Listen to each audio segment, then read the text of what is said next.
नमस्कार मित्रांनो, काही दिवसापूर्वीपर्यंत फक्त सोशल मीडियावर मीम्स आणि ट्रेंड्समुळे चर्चित असलेली कॉकरोच जनता पार्टी म्हणजे सीजेपी आता प्रत्यक्ष आंदोलनाच्या मैदानात उतरली आहे।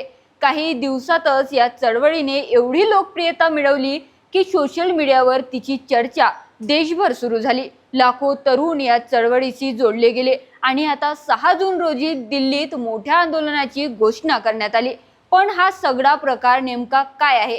कॉकरोच जनता पार्टीची सुरुवात कशी झाली? या चळवळी मागे कोण आहे आणि त्यांची मागणी काय आहे?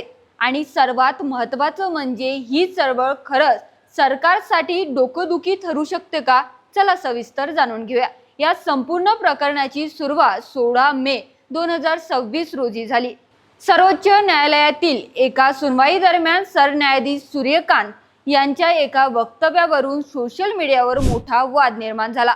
त्यानंतर बोस्टर युनिव्हर्सिटीमध्ये शिक्षण घेणाऱ्या अभिजित दिपके यांनी कॉकरोच जनता पार्टी या नावाने एक डिजिटल चळवळ सुरू केली।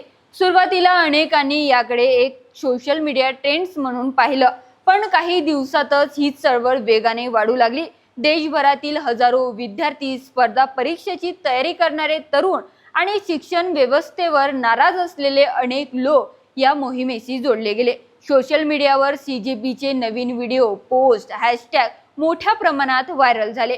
3 जून रोजी दिल्लीतील कॉन्स्टिट्यूशन क्लब ऑफ इंडियामध्ये सीजेपीची पहिली अधिकृत पत्रकार परिषद पार पडली। या पत्रकार परिषदेत 3 प्रवक्ते दिसले, पण ते कोण आहे याची चर्चा होऊ लागली मोठ्या प्रमाणात।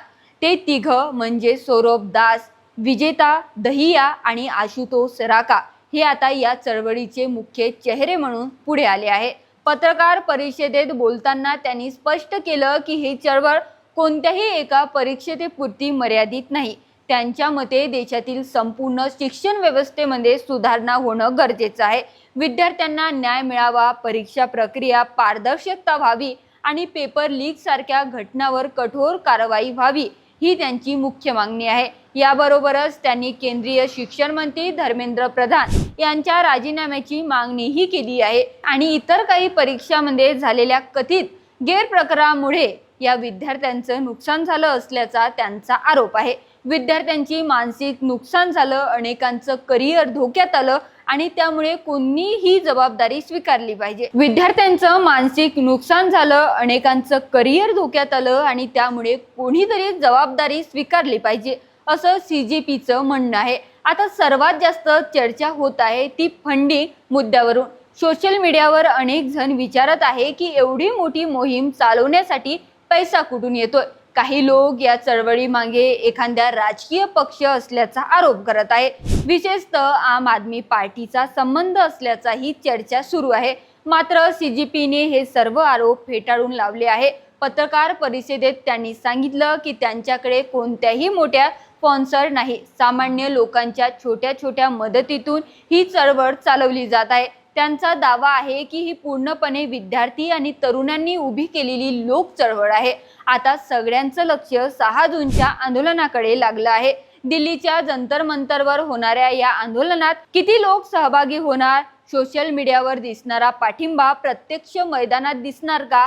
हा प्रश्न सध्या अनेकांच्या मनात आहे, कारण सोशल मीडियावर लोकप्रिय होणं आणि प्रत्यक्ष रस्त्यावर मोठं आंदोलन उभं करणं या 2 वेगवेगळ्या गोष्टी आहेत।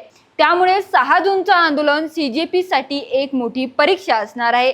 एक गोष्ट मात्र निश्चित आहे, या चळवळीने शिक्षण व्यवस्था, पेपर लीक, बेरोजगारी आणि विद्यार्थ्यांच्या भविष्याचा प्रश्न पुन्हा एकदा राष्ट्रीय चर्चेच्या केंद्रस्थानी आणला आहे। पुढे ही चळवळ किती मोठी होते, राजकारणावर तिचा किती परिणाम होतो आणि सरकार यावर काय भूमिका घेतं हे पाहणं महत्त्वाचं ठरणार आहे। मंडळी, तुम्हाला कॉकरोच जनता पार्टीबद्दल काय वाटतं? त्यांच्या मागण्या योग्य आहेत का? आणि 6 जूनचं आंदोलन किती मोठं होऊ शकतं? तुमचं मत कमेंटमध्ये नक्कीच सांगा। व्हिडिओ आवडला असेल तर लाईक करा, मित्रांसोबत शेअर करा आणि चॅनलला सबस्क्राईब करायला विसरू नका। धन्यवाद।